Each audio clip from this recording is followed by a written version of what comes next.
we'll go to File, Create a New Document.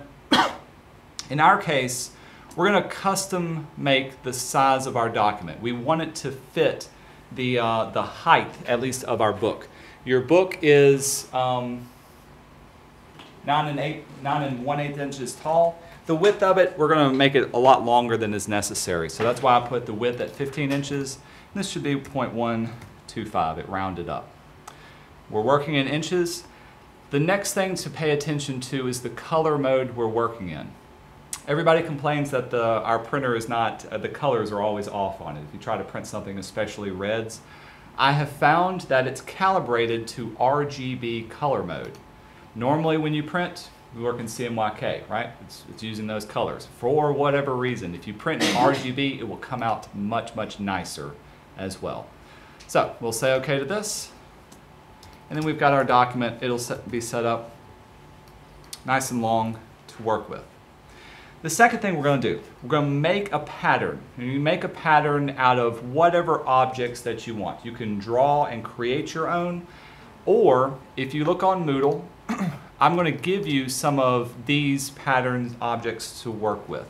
They're all in black, so you can change the color of them. You can select and use these. I like the flowery ones. Let's see, if you go to the Moodle page, it'll be under our project exercises. Oop, there it is. Pattern examples. You can download that and use this one. But what I did was I chose a couple of different flower designs. I'll just select these, copy and paste them over into what we're working with.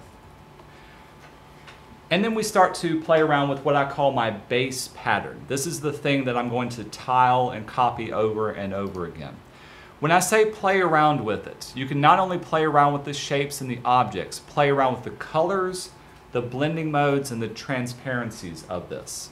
So if I have this one, let's say I made it red, I dropped my opacity, maybe even change the blending mode to multiply.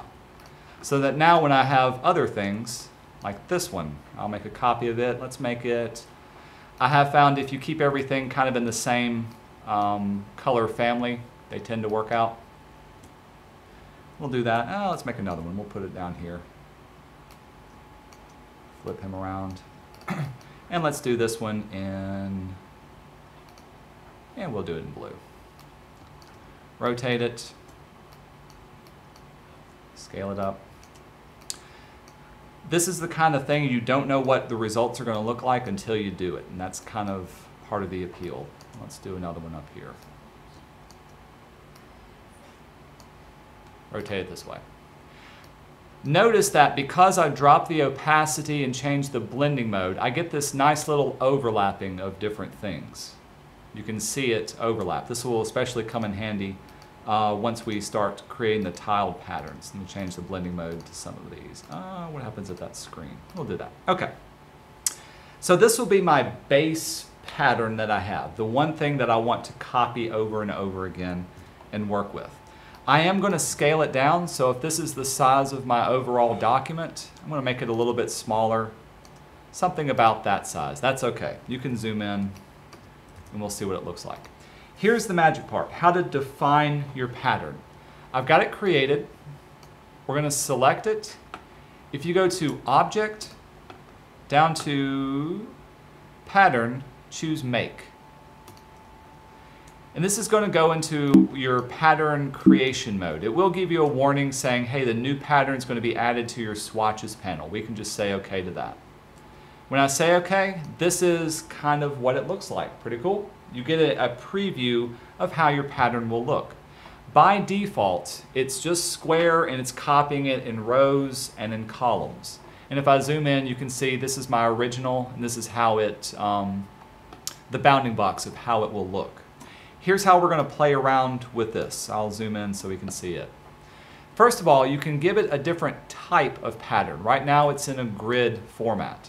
Other types, or I can offset it, it's called bricking, or I can use a hexagon kind of pattern. So if I offset it, it would look something like this. It's been offset by a bit. Now my pattern would look like this.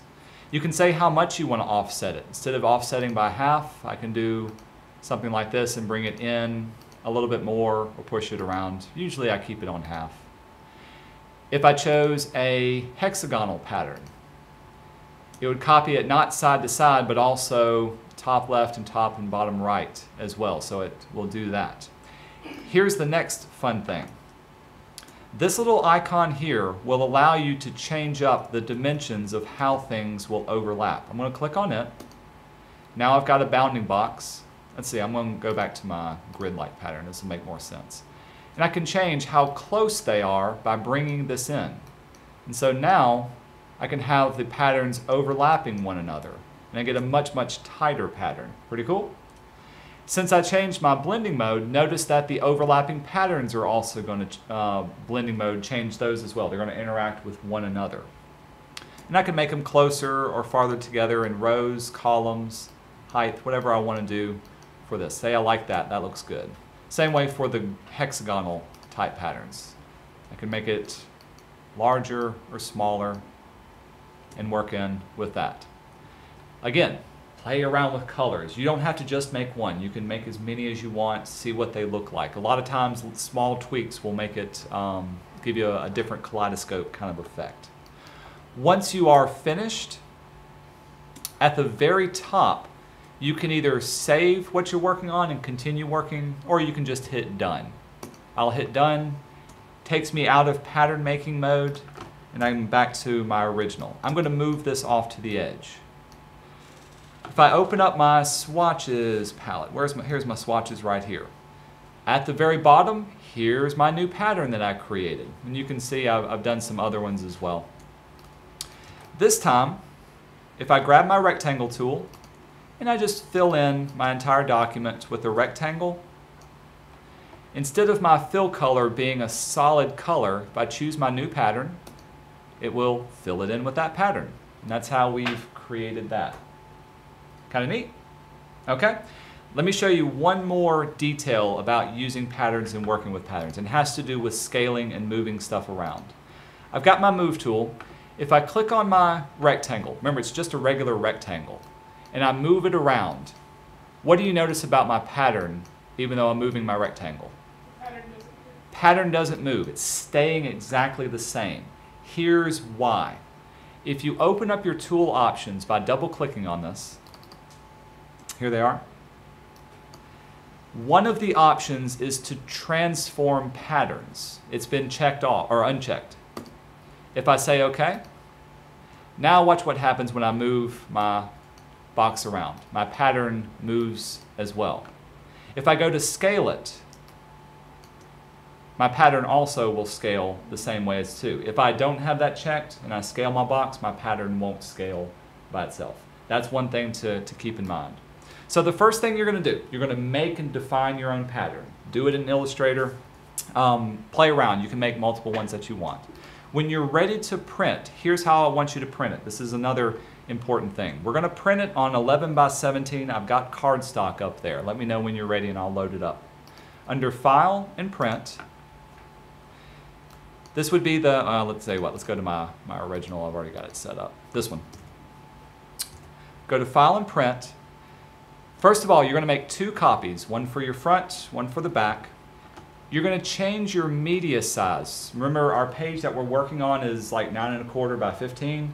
We need to change this to be tabloid, so you want it to fit onto your page. Tabloid media size. Everything else will remain the same, and you can print it off. And you'll print two copies.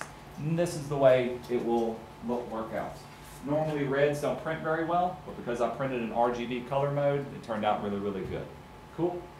Okay, that's step number one. That's the easy part. I'll stop my recording so I don't have to edit this. Let me show you how I want you to bind it to your